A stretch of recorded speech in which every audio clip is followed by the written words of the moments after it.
Bueno, les presento hoy a nuestro disertante, Lucas Garino. Es ingeniero civil, graduado en nuestra universidad. Él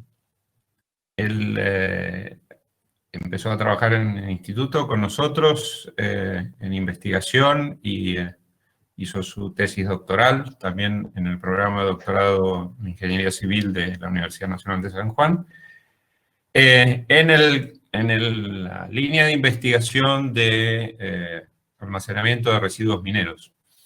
Esa línea de investigación tiene ya casi unos 20 años de desarrollo en nuestro instituto. Y bueno, Lucas hizo su tesis en ese campo y creo que hoy nos va a contar algunos de sus trabajos en ese campo. Veo con alegría acá en la lista de participantes que hay varios profesionales muy destacados presentes con quienes nos hemos cruzado justamente en el campo de los residuos mineros. Está Roberto Rodríguez de Madrid, veo también a Oscar Mazuelos de acá de San Juan, y a Marco Carrión de Ecuador, toda gente y algunos otros más que todavía no he visto, pero gente con la que esta línea de trabajo en el tema de almacenamiento de residuos mineros nos ha hecho encontrarnos y compartir trabajos y experiencias, etc. Así que bueno, es un gusto tenerlos a ellos con nosotros y a todos ustedes, por supuesto. Así que lo dejamos a Lucas que nos presente ahora, vamos a escuchar y cuando terminemos vamos a hacer una ronda de preguntas y para eso o bien me piden la palabra por el chat y yo voy ordenando las intervenciones, o bien me pueden pasar su pregunta por el mismo chat y yo se la transmito a Lucas. Bueno, muchas gracias. Adelante. Bueno, muchas gracias, Luciano, por la presentación. Bueno, le agradezco a todos la presencia en este seminario virtual. Hoy les voy a hablar sobre la estabilidad de diques de colas mineras a largo plazo. Y bueno, creo que es un poco extensa la disertación, entonces vamos a ir un poco rápido. A la presentación he decidido dividirla en 6 partes. Primero voy a hacer una introducción y definir a qué llamamos colas mineras, diques de cola. Luego, voy a hacer una pequeña aproximación a la seguridad de diques de cola, qué sucede en el mundo, y voy a presentar algunos casos regionales en los que la actividad sísmica ha generado o ha producido la falla de algunos diques. Son fallas, digamos, bastante actuales, y entonces por allí vale la pena mirar a ver dónde estamos parados.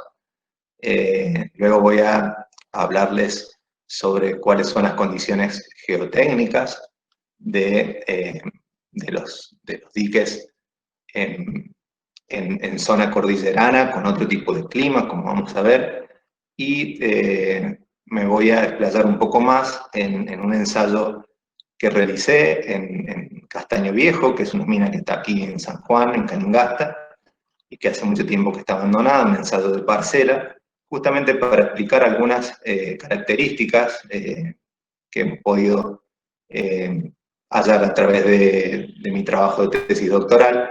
Y bueno, es simplemente una estrategia que seguimos para explicar algunas cuestiones que no eran del todo fáciles de decir. Y bueno, en la parte final de la presentación les voy a mostrar un ejercicio de estabilidad de taludes en unas secciones que hemos realizado allí en Castaño Viejo. Y por último, por supuesto, habrá unos comentarios finales y, como dijo Luciano, podemos plantear algunas preguntas y conversar algún momento. Bueno, lo primero que definimos son las colas mineras, y para que todos tengan una idea de qué estamos hablando, las colas son el residuo a la hora de obtener un mineral.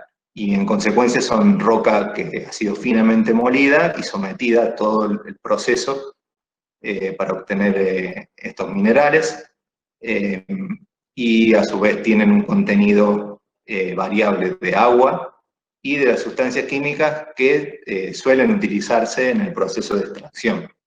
En función de la cantidad de agua que las colas, que son vertidas las colas, podemos clasificarlas, y básicamente podemos decir que las colas fluidas son aquellas que tienen un gran porcentaje de agua, que justamente esta imagen hace referencia a unas colas de ese tipo, donde más del 70% o el 70% en peso, por lo general de este lodo, está constituido por agua. En muchas ocasiones es conveniente quitar agua antes de realizar el vertido de las colas, y es así que surgen otros tipos de colas, como las colas espesadas o filtradas, cada una de ellas con menos contenido de agua. Pero bueno, en la presentación nos vamos a concentrar en este tipo de colas, que son las colas fluidas. Estas colas,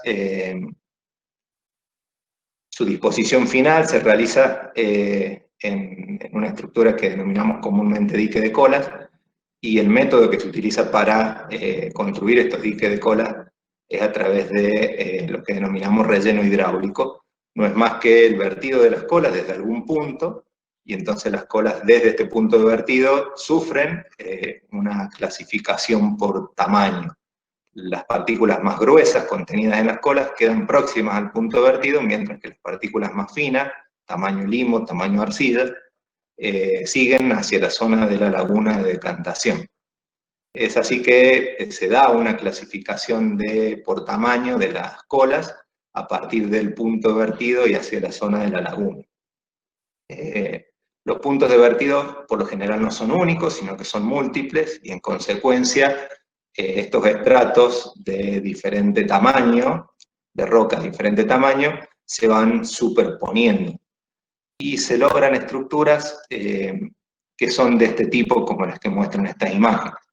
Las imágenes de la izquierda pertenecen a una mina San Cristóbal, en Murcia, en España, y las imágenes de la derecha a la mina Castaño Viejo, aquí en San Juan. Si ven, bueno, estos son cortes generados por erosión, y se ve claramente un material que es estratificado, donde se alternan capas de colas de distinto tamaño, que van desde una arena fina hasta llegar a roca que ha sido molida y tiene tamaño de arcilla.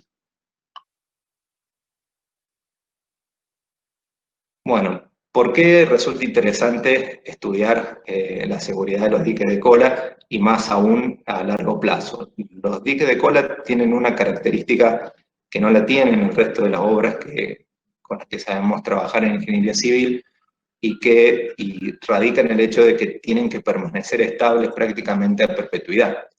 Y entonces esto es todo, digamos, es muy difícil considerar una estructura que su vida útil sea, digamos, para siempre.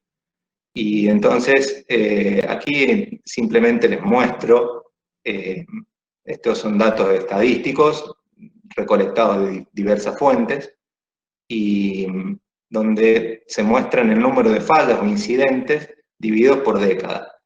Y si vemos este gráfico, a partir allí de la década del 50 hay un gran incremento de fallas de dique de cola, y esto se debe a que, digamos, hay una coincidencia del auge, digamos, de los equipos para poder movilizar grandes cantidades de material, y estos son los principios de la minería a cielo abierto, que son la minería que conocemos hoy. En las últimas décadas vemos que el número de fallas totales viene disminuyendo, y esto, digamos, es auspicioso porque cada falla para nosotros es una enseñanza, nos permite aprender cuáles han sido los motivos y qué cosas se podrían mejorar en la construcción y en el manejo de las colas como residuos mineros. Pero también vemos que el número de incidentes o fallas graves o muy serias tiene una tendencia en alza. Y esto básicamente se debe a que cada vez los diques de cola son estructuras más grandes y por allí la emisión nos lleva a albergar un gran volumen de colas en estructuras que son muy, muy altas y de gran envergadura, y cuando fallan producen realmente catástrofes, como vamos a ver un poquito más adelante. En estos gráficos que les muestro aquí, también recolectado de diversas fuentes y en ambos casos apoyado sobre una gran base de datos de falla de dique de colas que realizó el ICOL en el Boletín 121. Aquí, digamos, los autores muestran cuáles son las causas más frecuentes de falla de dique de cola. Es muy difícil a la hora de analizar, digamos, un evento de este tipo, asociar la falla a una única causa. En general suelen ser varias que se van encadenando y terminan con la pérdida de contención de las colas. Casi todos los autores coinciden en que el agua juega un rol fundamental, ya sea agua que proviene de lluvia sobre el dique de cola o agua que ingresa al dique de cola producto de alguna escorrentía superficial, o la posición inadecuada de la laguna de decantación, muy próxima al talud del cierre. En lo que nos atañe a nosotros y a esta presentación, y haciendo hincapié o foco en la inestabilidad generada por eventos sísmicos, podemos decir que el número de casos a nivel mundial es considerable. Ambos autores coinciden allí en un 15%. Y hay otro número de fallas también que están colocadas como inestabilidad de taludes, que pueden deberse no a un evento sísmico, sino, por ejemplo, a un evento de licuación estática. Ya vamos a ver algo más al respecto. Y aquí simplemente mostrarles tres casos. Este es el primero de ellos, una falla del dique de cola de Las Palmas. Es un dique de cola que estaba en etapa de abandono, es decir, esto quiere decir que la mina ya había dejado de vertir colas en este sitio, en este dique de cola. Se habían realizado las tareas de cierre y acondicionamiento, y bueno, ya estaba en etapa de abandono. El terremoto de Chile, del 27 de febrero de 2010, produce la licuación de colas que se encontraban con elevado grado de saturación. Allí en la imagen se ve el típico cono de arena generado por la liberación de presión, ¿no?, hacia la superficie. Y si bien no fue demasiada la cantidad de colas liberadas, ni tampoco ha sido grande el recorrido, tan solo 500 metros de estas colas, en el discurrir de las mismas generaron la muerte de cuatro personas. El segundo de los casos, ya un poco más reciente, en el año 2015, este es el dique de colas de San Marco, en Minas Gerais, en Brasil, que producto de algunos pequeños sismos de muy baja magnitud, si se fijan allí, 2.6 comparado con 8.8, que fue la magnitud del terremoto de Chile, también produjo la licuación de las colas y la liberación de las mismas por la pérdida de contención del dique. Y estas colas, digamos, liberadas, tuvieron una particularidad. Primero, que llegaron a un pueblo, Bento Rodríguez, que estaba, digamos, al pie del dique de colas, generando allí la muerte de 17 personas, y posteriormente toman el cauce del río 12 y luego de recorrer 650 kilómetros de colas y hacer sobrepasos sobre algunas presas de agua que estaban en este río, llegan 17 días después al Océano Atlántico, y constituye esta falla la catástrofe ambiental más grande en la historia de Brasil. A consecuencia de esto, el gobierno de Brasil y los organismos encargados del control minero toman algunas medidas respecto del control de las presas.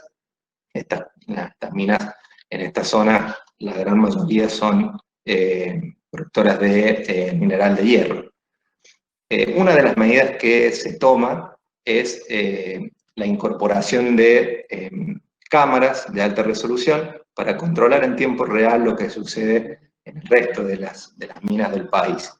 Y entonces esa acción nos permite ver hoy esto que les muestro en esta diapositiva, que es la falla. Son capturas de un video de la falla de la presa de Brumadinho, también en Minas Gerais, y esta es más reciente, el 25 de enero del 2019, y lo que sorprende de estas imágenes es la relativamente rápido desencadenamiento de la falla. Esta falla se produjo por licuación estática de las colas, que habían estado sometidas a fines del año 2018, o sea, el año anterior, a lluvias de gran intensidad. Si vemos tan solo 25 segundos después, las colas, digamos, se había perdido totalmente la contención. Este dique de cola en particular también estaba en etapa de abandono. No obstante, la mina aguas abajo de este dique tenía talleres y comedores, porque estaba operando otro dique de cola cercano, y entonces esta gente no tuvo tiempo, no tuvo aviso, y se produjo el deceso de 270 personas, casi todos empleados de la minera que operaba, digamos, el dique de colas. Como vemos, bueno, estas fallas ocurren y los diques de cola, que son ya, digamos, estructuras de gran envergadura, pueden producir catástrofes no tan solo para los humanos, sino también para el medio ambiente. ¿Qué sucede con los diques de cola en otro tipo de clima? Los climas que tenemos aquí, climas áridos que tenemos en la cordillera, podríamos esperar que las colas estuvieran en una condición más favorable, con menos cantidad de agua. Aquí les muestro parte de algunos estudios que realicé en mi tesis doctoral, y voy a hablar un poco sobre cuáles serían las condiciones geotécnicas esperables de un dique de cola en etapa de abandono y en un clima como el nuestro. El dique de cola sobre el que me voy a concentrar es un dique de cola de la mina Castaño Viejo. Esta mina estuvo en operación a finales de la década del 50, a principios de la década del 60 del siglo pasado, y se extrayeron de aquí principalmente plomo, aunque hubo cobre y zinc también como materiales de extracción. A partir del año 1964 cesan las operaciones de la mina y los diques, no tan solo este que me voy a centrar en el estudio, sino que algunos otros que están aguas arriba de este, bueno, quedaron abandonados y han permanecido las colas que contienen libremente, con una libre interacción con la atmósfera por más de 50 años. Bueno, con motivo de los trabajos de la tesis, allí hemos realizado varias campañas geotécnicas y hay un sinnúmero de ensayos y sondeos, muestras para ensayos posteriores de laboratorio. Simplemente me voy a concentrar en algunos sondeos y mostrarle unos valores para que esto no sea muy largo y que vayamos directamente al grano. Aquí les voy a mostrar, en realidad voy a hablar de tres condiciones, de densidad, resistencia, primero, y estas dos características de los diques de cola que vemos se deben básicamente al método con el que se construyeron, el método de relleno hidráulico. Por lo general se espera que estos diques consoliden y de esta forma obtengan densidades más elevadas, pero lo cierto es que las densidades son muy bajas, en ningún caso superan o están en el orden de los 15 kN por metro cúbico, son materiales muy sueltos. Y en cuanto a la resistencia, allí están los resultados de un ensayo de penetración estándar que realizamos en este dique de cola, y vemos que salvo alguna capa superficial, que son limos que están muy alterados, son limos que forman capas muy duras y que tienen valores de penetración próximos a los 10 golpes, en profundidad vemos que hay estratos que tienen números de golpes extremadamente bajos. Allí vemos algunos estratos o algunos avances, digamos, de la sonda solamente con 2 golpes.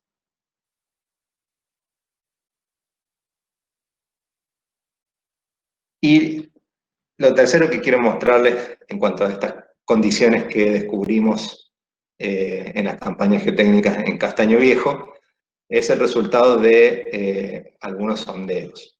Sondeos que realizamos con cuchara en forma manual y hasta 7 metros de profundidad, y que en la parte central de esta diapositiva están es un log de estos sondeos donde de alguna manera pudimos establecer los estratos que forman los diferentes tamaños de cola.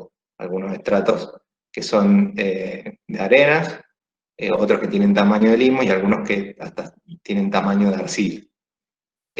Si bien esta clasificación que hemos hecho de los sondeos, hay que pensar en que las estructuras, los estratos son muy pequeños y la cuchara al avanzar los va rompiendo y mezclando, entonces, bueno, estos, digamos, son unos logs que representan el material predominante en cada avance de excavación.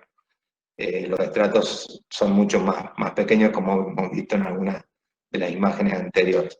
Lo que llama poderosamente la atención aquí es, luego en laboratorio, con esta recuperación de las excavaciones, pudimos determinar el grado de saturación y vemos que, dejando de lado el primer metro de profundidad, en este gráfico que está a la derecha, vemos que a partir del metro de profundidad tenemos grados de saturación que son muy elevados, por arriba del 70-80%, y esto nos lleva a pensar de cómo puede ocurrir esto, sobre todo pensando en que estas colas tienen ya más de 50 años de libre interacción con la atmósfera y en un clima que tiene un déficit hídrico que ronda los 2.000 milímetros anuales. Esto quiere decir que la diferencia entre lo que precipita anualmente y lo que se evapora es del orden de 2.000 milímetros. Entonces, no es fácil de explicar este fenómeno porque tenemos estos grados de saturación tan elevados. Y una estrategia que decidimos seguir en la tesis doctoral fue la de realizar algunos ensayos de campo y estudiar cuál era la evolución del agua, por lo menos en la capa superficial, que es donde de antemano suponíamos que se generaban el intercambio de agua con la atmósfera.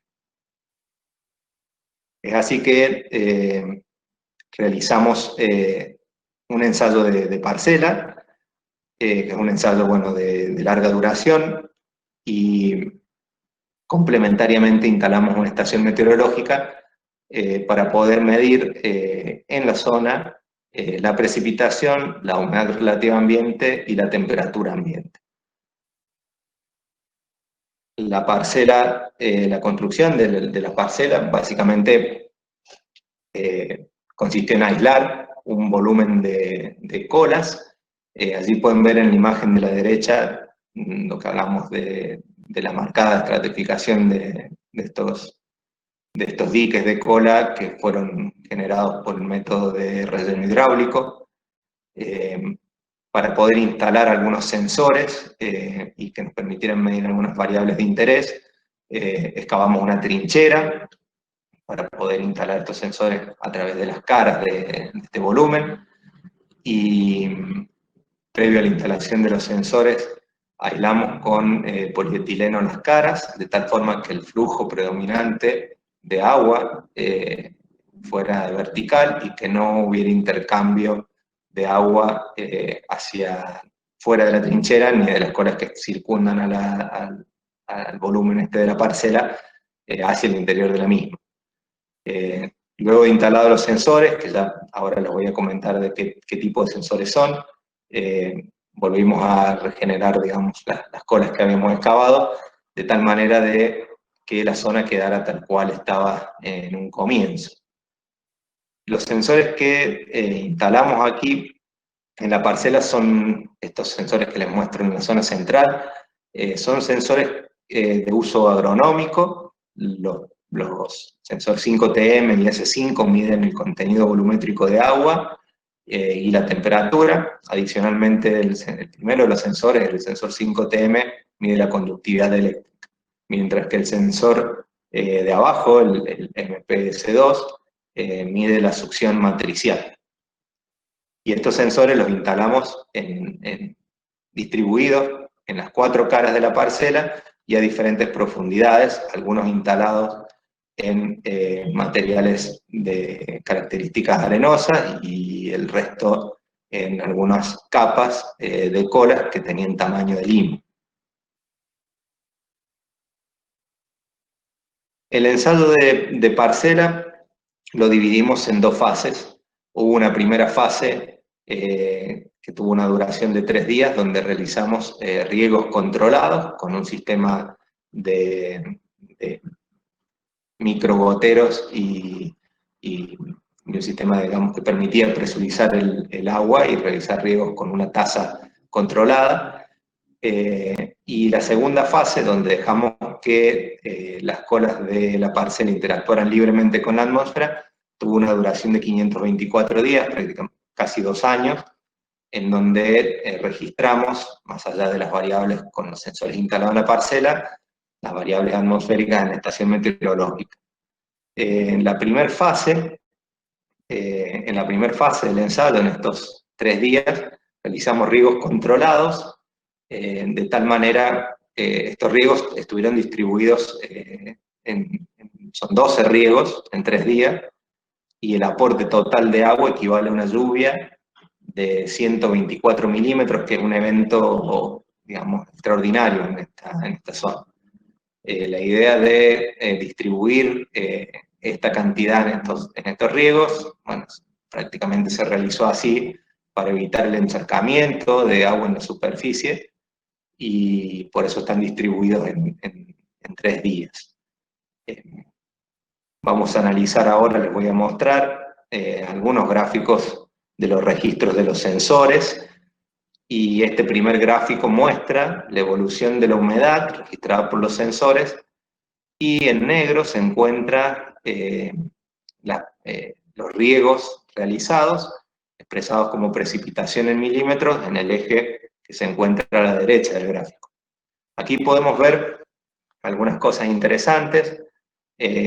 Lo primero es que los sensores, estos que están marcados aquí con rojo, el sensor 1, el sensor 6 y el 8, reaccionan con un cierto desfasaje a los riegos que realizamos, los primeros 8 riegos, y estos sensores son los que se encuentran instalados en capas de un material más fino, similar a un limo. Estos sensores, el 1 y el 6, son los más superficiales, 7 y 9 centímetros de profundidad, mientras que el sensor 8 es el sensor más profundo, el sensor que está a 75 centímetros de profundidad. A partir del 9º riego en adelante, vemos que los sensores superficiales muestran, digamos, un incremento de la humedad, que es acorde, digamos, con los riegos, mientras que el sensor 8, que había reaccionado a la primera serie de 8 riegos, no muestra una reacción en consecuencia. Los sensores intermedios, que están instalados en capas de arena, que como vemos en la parte baja del gráfico, no muestran una variación, un incremento de la humedad, por lo menos en estos primeros 3 días de ensayo, a los riegos generados. Y algo que resaltamos aquí también es que reacciona primero, aquí, el sensor que está instalado a 9 centímetros de profundidad, reacciona primero que el sensor que está instalado, digamos, unos centímetros más arriba, 7 centímetros de profundidad. Cuando extendemos un poco el tiempo de análisis, aquí tenemos 120 días de análisis, vemos que luego de la etapa de riegos, que están concentrados todos en esta parte, estos 124 milímetros, hay un periodo importante, casi 80 días, donde no tenemos precipitaciones, y en consecuencia los sensores superficiales comienzan a disminuir el contenido de agua, la humedad, y llegan hasta valores que están por allí cercanos al 5%, 6% de humedad. Los sensores instalados en arena, que son los sensores estos que se ven aquí, bueno, con un cierto retraso, muestran un incremento de los valores de humedad debido al riego, y luego se mantienen también como los sensores superficiales con humedades relativamente bajas. Las primeras lluvias, estas que ocurren aquí en enero y febrero del año 2013, con una cantidad de agua precipitada similar a la que nosotros pudimos incluir a través de los riegos, 115 milímetros, bueno, generan básicamente la respuesta de los sensores superficiales, mientras que el sensor 8, que sí había reaccionado a los riegos, parece ser que estas lluvias no fueron lo suficientemente intensas para hacer que reaccione. Y esto, bueno, básicamente se debe a que, si bien las cantidades de los volúmenes de agua son similares, nosotros incorporamos ese volumen en tan solo 3 días, y estos 15 milímetros de estas lluvias tuvieron una extensión prácticamente de un mes. Para explicar alguna de estas fenómenos o anomalías de los registros, creo necesario, digamos, en este momento mostrar algunos fenómenos que creemos que se pueden haber dado. Los dos fenómenos son característicos de estos materiales, digamos, estratificados, y el primero de ellos, como habíamos visto, que el sensor 6, que está ubicado unos centímetros por debajo del sensor 1, reacciona primero ante los riegos. Bueno, creemos que puede verse a la presencia de pequeñas grietas y fisuras de retracción de la capa de limo superficial, y que a través de estas grietas o fisuras se hubieran generado caminos preferenciales para el flujo de agua. Y la respuesta del sensor 8 a estos riegos, que fue previa, digamos, a que los sensores intermedios instalados en arena mostraran incrementos de la humedad, creemos que se puede deber a inestabilidad del frente mojado, como producto, digamos, de la alteración de la alternancia entre estratos de arena y estratos de un material más fino, el fenómeno que se conoce como fingering, o estos dedos, digamos, a través de los cuales el agua puede llegar a un estrato inferior sin que esté homogeneizada la humedad en el estrato de arena. Si analizamos el registro completo del ensayo, podemos ver que bueno, siempre los sensores superficiales acompañan un incremento de humedad para los eventos de lluvia, y este incremento es acorde con la magnitud de los eventos. Mientras que los sensores que están más profundos, digamos, no muestran fácilmente un aumento de la humedad, aunque al final del ensayo y durante gran parte del mismo, los valores de humedad de estos sensores se ubican cercanos al 6% de humedad, cuando la humedad de inicio del ensayo estaba más cerca, o era cercana al 2%. Un poco más difícil de comprender son los registros de los sensores de succión. Estos sensores de succión tienen una fuerte influencia de la temperatura, de las variaciones diarias de la temperatura, y entonces los registros no son tan claros. Sí podemos analizar y ver que en este gráfico, donde están superpuestos los registros de los sensores con las precipitaciones, podemos ver que los sensores también superficiales muestran una disminución de la succión coincidente con los eventos de lluvia, con las precipitaciones, mientras que los sensores que están en a mayor profundidad no lo hacen así. Sobre esto creo que después podemos hablar, hay para hablar algunas cosas sobre el uso de los sensores de succión y contar algunas experiencias que hemos tenido. Bueno, ¿cómo se puede explicar que después de casi 2 años de interacción de esta parcela con estas condiciones climáticas, los sensores más profundos muestren una humedad que, si bien es baja, 6%, la hayan podido mantener durante tanto tiempo, siendo que esta era mayor que la humedad con la que iniciamos el ensayo? Una explicación también se debe al fenómeno de barrera capilar, y en esta diapositiva les muestro en la parte central una idealización de las colas con diferentes estratos alternados de arenas y colas tamaño arena y colas tamaño más fino, en limo o arcilla.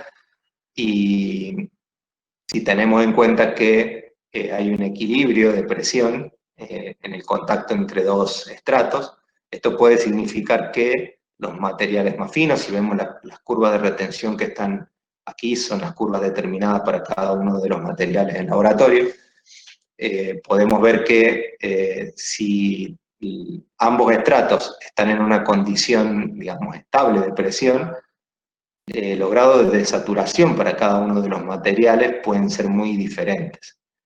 Y nos encontramos con estratos de materiales finos que están saturados o próximos a la saturación, y materiales granulares de tamaño arena que se encuentran prácticamente secos. En estas condiciones, y si la energía es disponible, si la energía disponible, digamos, es la suficiente, el único mecanismo para poder quitar agua de estos estratos arcillosos es a través de la difusión de vapor a través de los poros de los estratos de arena. Y este es un mecanismo que, si bien es posible, es muy lento. A su vez, si los estratos superiores de materiales finos se encuentran saturados o sus poros, digamos, cercanos a la saturación, esto genera también una barrera para el paso del vapor de agua desde los estratos inferiores. Pensando en que estas barreras son múltiples, podemos llegar a pensar que constituyen, digamos, un mecanismo para que estas colas mantengan un elevado grado de saturación en el tiempo. A modo de sintetizar un poco lo que pudimos observar de este ensayo de parcela, podemos decir que la estratigrafía, y esta marcada estratigrafía, controlan tanto el fenómeno de infiltración y evaporación a través de barreras capilares, con mecanismos que son un poco diferentes, ¿no? La infiltración parece que bajo ciertas circunstancias puede darse flujo heterogéneo, mientras que en la evaporación, en alguna medida, queda controlada por el flujo por difusión de vapor, que es un proceso muy lento. De los ensayos y de los registros de los sensores también podemos decir que la capa activa, en la que se produce intercambio de humedad o de agua con la atmósfera, es muy pequeña. Estamos hablando de sensores que, digamos, están entre los 10 y los 35 centímetros para la evaporación, y en procesos de infiltración tuvimos sensores que reaccionan hasta los 70 centímetros de profundidad, que es, digamos, una capa, digamos, muy pequeña para concentrar todo el intercambio con el medio ambiente. Si este mecanismo por el que hemos mostrado aquí con los registros es así, se da estaríamos en presencia de una especie de fenómeno asimétrico, digamos, en el que el agua puede llegar a estratos que están a 75 centímetros de profundidad, pero difícilmente podamos extraer agua más allá de los 35, 40 centímetros de profundidad. Por lo que estas estructuras son una fuente, digamos, para conservar agua más que para liberarla.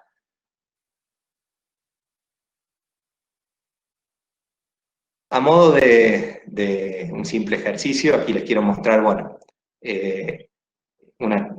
simplemente un análisis de estabilidad de taludes, y considerando que hay una porción de colas que, más allá de que el clima ponga condiciones favorables para la evaporación, puedan llegar a permanecer durante mucho tiempo con grados de saturación importantes, vale la pena hacer algún análisis de estabilidad considerando justamente estas condiciones. Aquí les muestro, bueno, este es un gráfico de una tomografía de refracción sísmica que realizamos allí también en el dique de Colas de Castaño Viejo, y básicamente la velocidad de la onda de corte nos permite establecer el límite entre lo que son los relaves o colas y el suelo coluvial sobre el que están depositados, como así también aquí están graficadas la posición de los sondeos, desde el sondeo 1, el sondeo 2 y el sondeo 3, que realizamos también en este dique, y bueno, en el sondeo 1, como habíamos alcanzado a los 7 metros el contacto del suelo coluvial, termina siendo un punto de referencia para situar la línea de contacto. Y también el sondeo 1 y el sondeo 2 nos mostraron las profundidades a partir de las cuales las colas tienen un elevado grado de saturación. Entonces, allí definir algunas zonas de este dique de colas, que si nos fijamos tienen velocidad de onda de corte bastante baja, pueden llegar a estar en una condición cuasi saturada. En estas condiciones he tomado dos secciones para analizar, una sección 1 y una sección 2, que están en esta fotografía. La sección 1 corta el talud en una parte donde hay un depósito de arenas que se han depositado al pie del talud por erosión eólica, mientras que la sección 2 corta el talud prácticamente en forma vertical. En esta parte del dique, bueno, este corte vertical del talud se debe a pequeñas fallas que han ocurrido con anterioridad, y bueno, sin entrar demasiado en detalles, he tomado algunos parámetros geotécnicos para poder determinar factores de seguridad para las colas que se encuentran con grado de saturación más bien bajos. He tomado ángulo de fricción cercano a los 30 grados, y esto surge de algunos ensayos triaxiales y de corte directo que realizamos sobre muestras que hemos podido traer y recolectar de allí del dique. Y para las colas que se encuentran en estado de saturación, con grado de saturación elevado, he aplicado, digamos, el método de Olson y Stark para definir en función del número de golpes una resistencia residual post-licuación. Y si ven, el ángulo de fricción es de 3 grados, es bastante bajo. Para las arenas que se encuentran aquí en el pie de la sección 1, he tomado, que si bien no está aquí escrito, he tomado un ángulo de fricción de 15 grados, que por otro lado es aproximadamente el ángulo de reposo de este material. Si aquí en la parte superior se encuentra, digamos, la conformación de la sección, con estas colas por erosión en el pie del talud, y en azul allí está la porción de colas que suponemos que pueden llegar a licuar, y por lo tanto tienen asignado un ángulo de fricción residual por licuación. Y entonces allí las superficies de falla que están en la figura inferior nos muestran que la menor superficie, el menor factor de seguridad que encontramos para la superficie esa que está en blanco, es de 1,14, o sea que esa superficie es estable, y todas las superficies que sean en esa banda roja tienen factores de seguridad mayor, hasta alcanzar 1,2. Sin dudas que estas arenas ubicadas en el pie del talud mejoran las condiciones de estabilidad. Cuando quitamos y analizamos la segunda sección, obtenemos para las mismas condiciones de los materiales superficie de falla que arrojan factores de seguridad inferiores a 1, que es la superficie esa blanca, y para el resto de las superficies en las franjas rojas, verde y azul, todas las superficies que conforman ese sector tienen factores inferiores a 1, o sea, darían superficies inestables. Pero bueno, esto es simplemente un ejercicio y aquí se puede discutir bastante acerca de los parámetros asignados, simplemente para mostrar que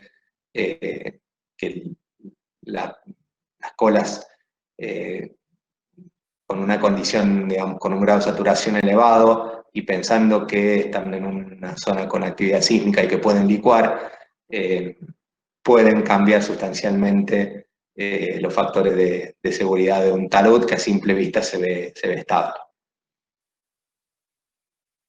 Bueno, por último, hacer algunos comentarios. El primero de ellos es que el método de relleno hidráulico que utilizamos para construir los diques y albergar las colas fluidas generan estructuras geotécnicas que son complejas y que son difíciles de estudiar.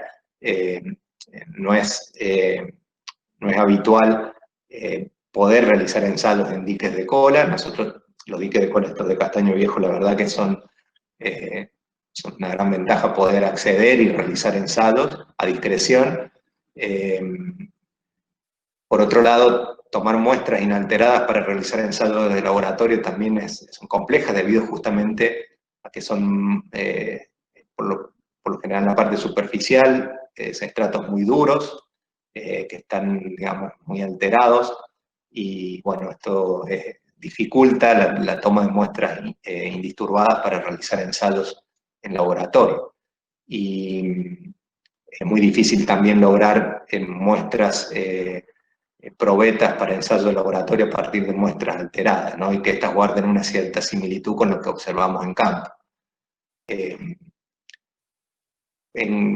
Por otro lado, digamos, hemos podido apreciar, no tan solo en estos diques, sino en algunos otros que hemos estudiado también, que por más que el clima tenga condiciones que favorezcan la evaporación, como el clima árido aquí de la cordillera, y que las colas hayan tenido mucho tiempo de interacción con la atmósfera, hay zonas de los diques de colas que presentan grados de saturación que son muy elevados, y bueno, a través del ensayo de parcela pudimos ver que esta marcada estratificación es sin duda y es responsable en gran medida de que las colas conserven humedad, pero bueno, esta no es la única razón.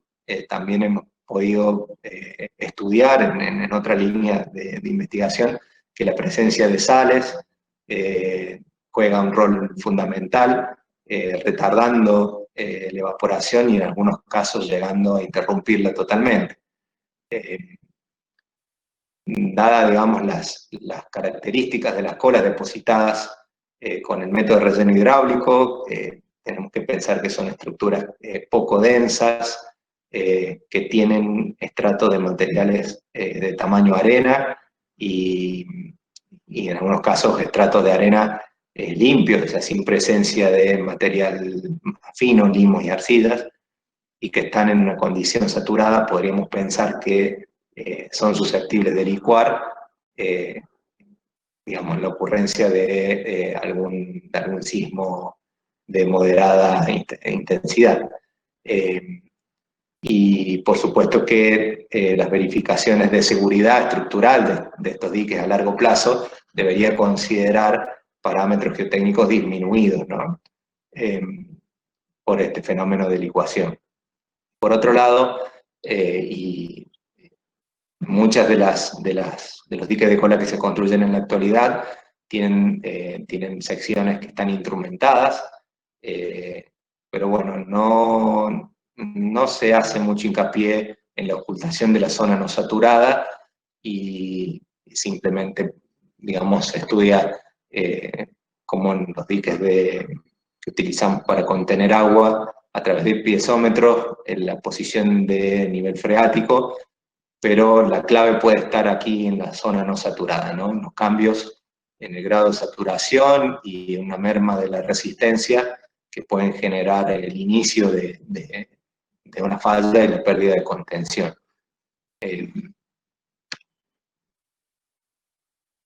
Bueno, por último, agradecerles la atención y esa fotografía, bueno, resulta muy llamativa, es un posible dique de arena como resultado de una licuación en Castaño Viejo, y bueno, eso nos dice que tal vez el fenómeno de licuación en este tipo de diques no solo puede ocurrir, sino que se ha dado con anterioridad.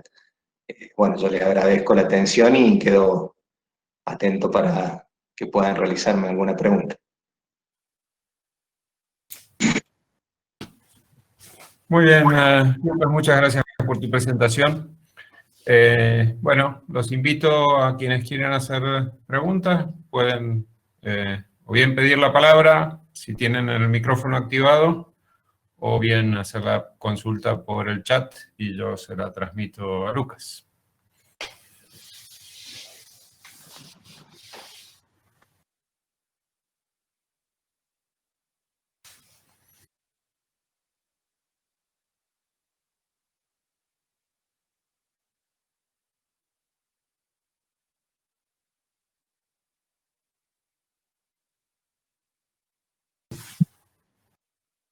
Bueno, tenemos Francisco Zavala, pide la palabra.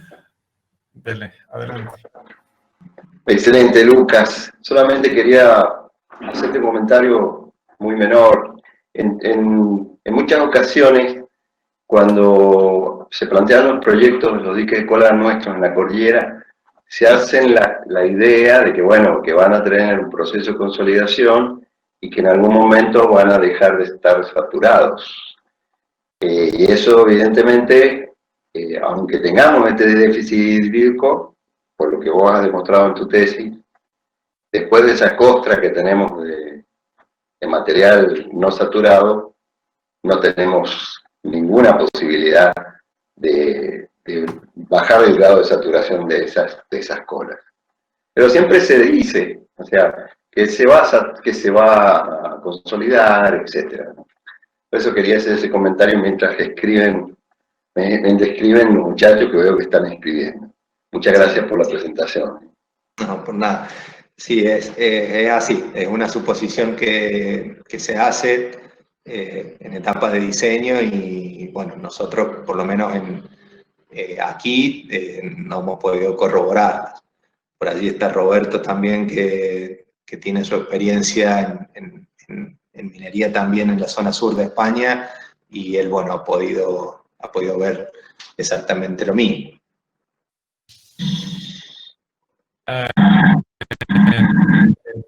Francisca pregunta, bueno, te felicita por la presentación y pregunta, ¿cuál fue la profundidad máxima estudiada en la parcela?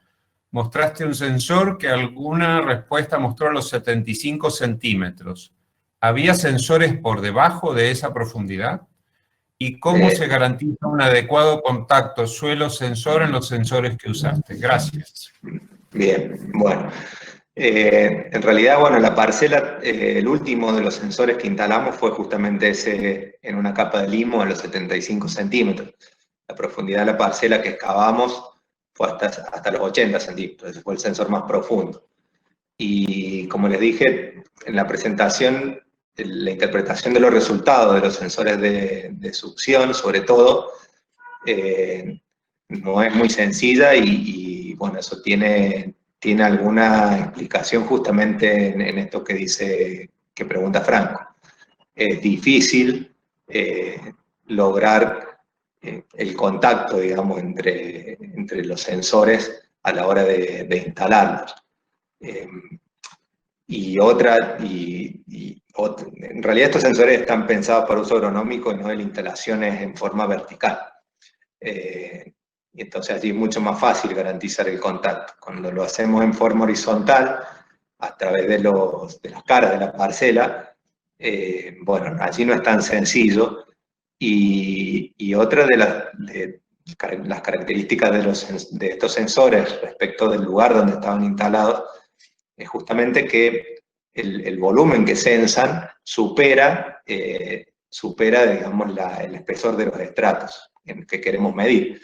Y entonces, bueno, la medida por allí representa, digamos, una media, digamos, de lo que ocurre en un grupo de estratos, no en un estrato específico. Sí, pero no es sencillo garantizar el contacto.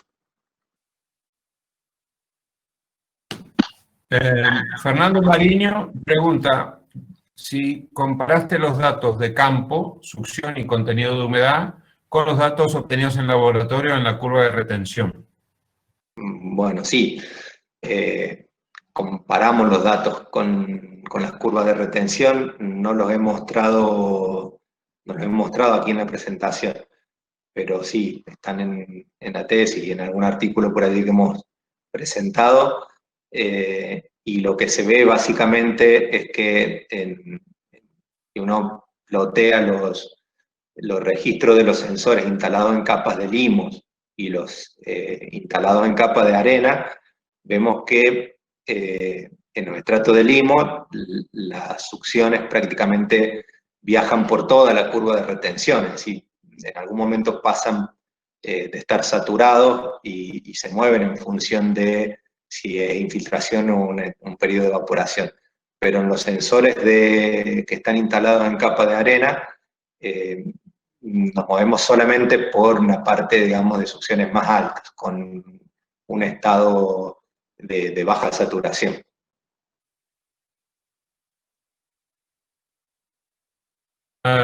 María Cecilia Lopardo pregunta si usaste algún modelo matemático para calcular el alcance de las colas simulando un flujo hiperconcentrado. Supongo que en la falla hace referir. Sí, pero no. En mi tesis solamente digamos, nos abocamos a estudiar la interacción de estos residuos con la atmósfera, simplemente y a través de ensayo de campo y algún ensayo de laboratorio. Sin embargo, aquí en el instituto hay al menos una tesis doctoral que está en marcha, que es la de Gustavo Navarta, y él sí está realizando modelos de flujo con el método del punto material.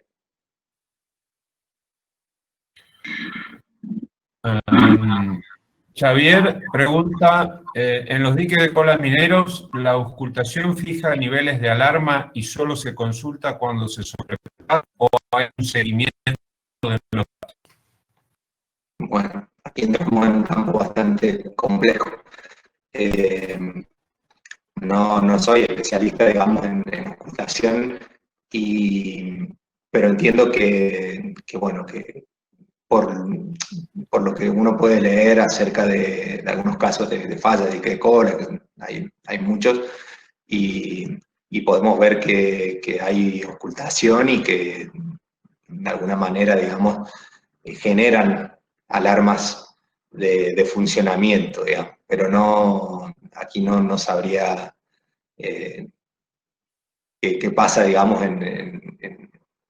actualmente con algunos diques de colas aquí en Argentina, no lo sé. Si puedo complementar tu respuesta, en general los diques de cola modernos, los antiguos, tal como los que ha mostrado Lucas, no tenían absolutamente nada, y hasta hace muy poco los diques de cola en general no tenían instrumentación. Los modernos, los que se están diseñando actualmente, o hace de algunas décadas para acá, sí tienen instrumentación de ocultación, Y se tratan básicamente como una presa normal. O sea, es el mismo seguimiento el que se hace, es decir, se vigila el comportamiento, se trata de interpretar, y también se usan niveles de alarma para ver si hay que actuar de alguna otra manera. Roberto Rodríguez pide la palabra.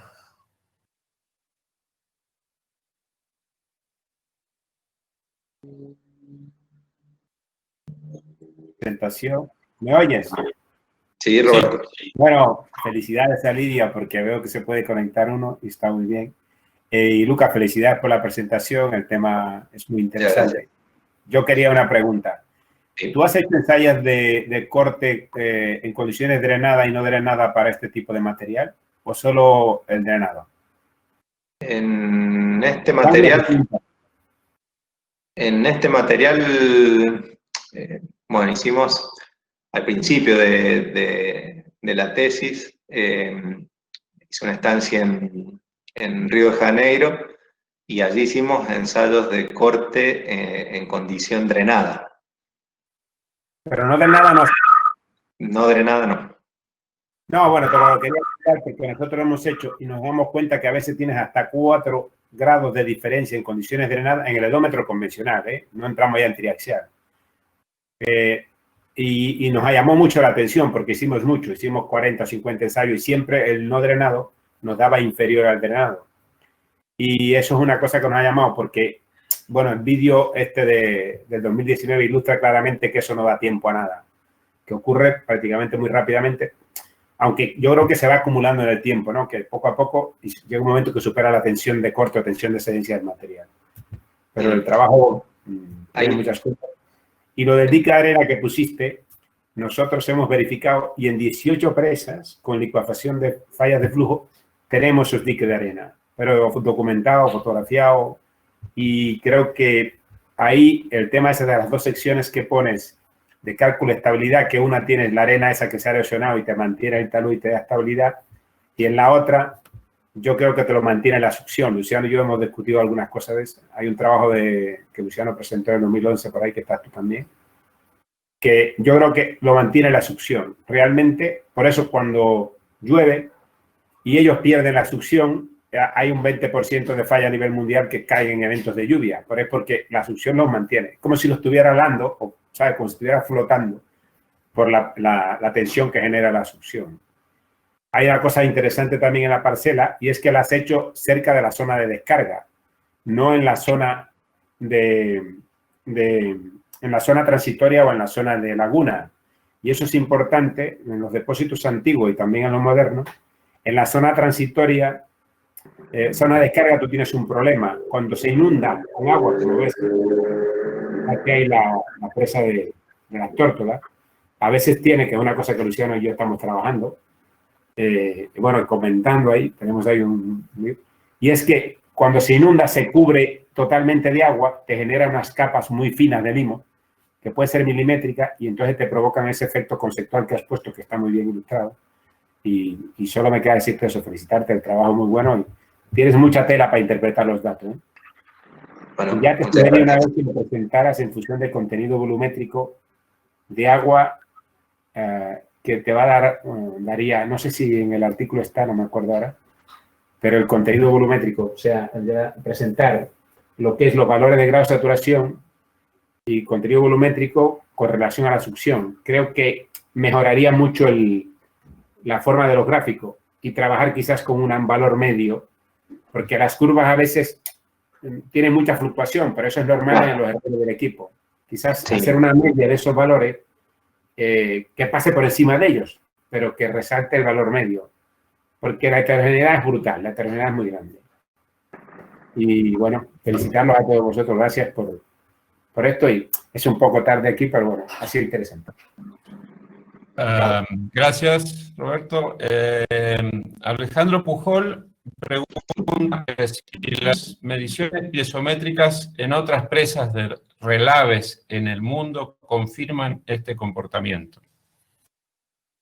Bien, justamente el caso que mostré de Brumadinho, en Brasil, allí había secciones de la presa que estaban instrumentadas con piezómetros y mostraban niveles piezométricos, una presa muy controlada, y mostraban niveles piezométricos normales, digamos, no habían variado mucho en el último tiempo. También en esa presa se hacía control, digamos, de formaciones a través de monolitos, que es básicamente y control topográfico. Pero lo que el panel de expertos ha llegado después de los hechos a dictaminar es justamente que, si esto es una suposición, ¿no? Porque no hay mediciones, que las colas por sobre el nivel freático estaban de haber estado cercanas a la saturación, y el aumento, digamos, del ingreso de agua producto de las lluvias tiene que haber movido el grado de saturación, acercarlo a la saturación, y esto no lo registraron obviamente los piezómetros. Y la disminución de la resistencia puede haber dado origen a la falla, ¿no?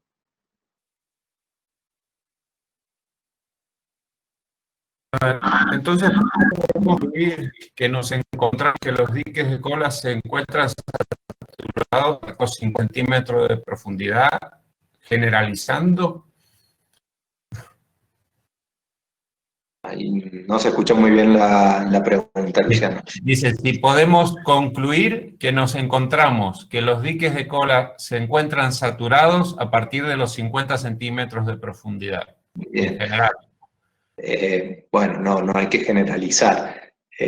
Aquí hemos encontrado todos los sondeos que hemos hecho en la zona de Castaño, y bueno, algunos que he podido participar, digamos, en España, en minas que también, en diques de cola abandonados y en zonas con déficit hídrico, no tan marcado como aquí, pero en fin, con algún cierto grado de déficit hídrico, nos encontramos justamente con eso, que dependiendo de la zona donde realizamos la perforación, tenemos grado de saturación elevado a partir del metro de profundidad, 1,5 metros de profundidad.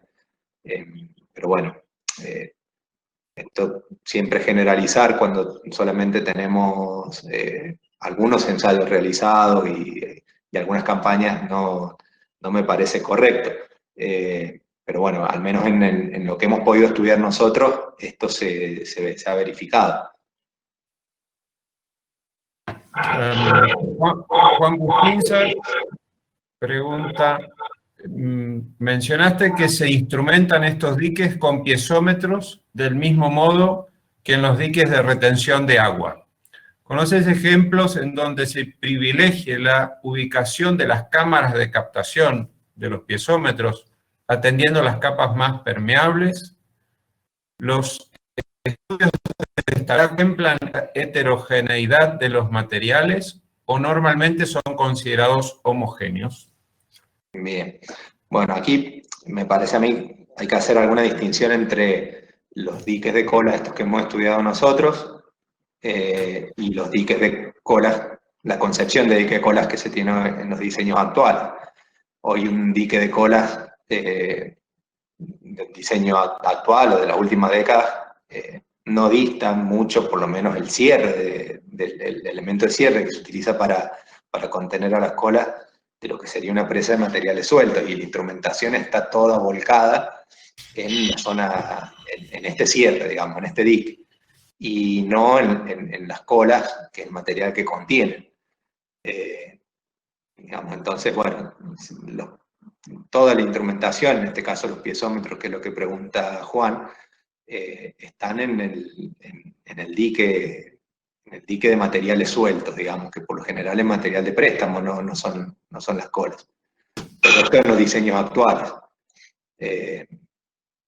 sea que bueno, que están allí, en un material que es de préstamo y que se trata como una presa, como la construcción de una presa de materiales sueltos con niveles de compactación mecánica.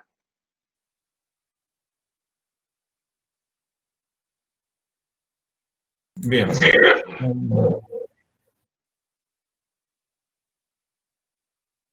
Y creería que no hay más preguntas. Felicitaciones y agradecimientos. A esta última pregunta de Juan, sí, tengo que reforzar la observación, que es importante. Me parece que estos materiales se suelen considerar isótropos y homogéneos, no solo homogéneos, sino también isótropos.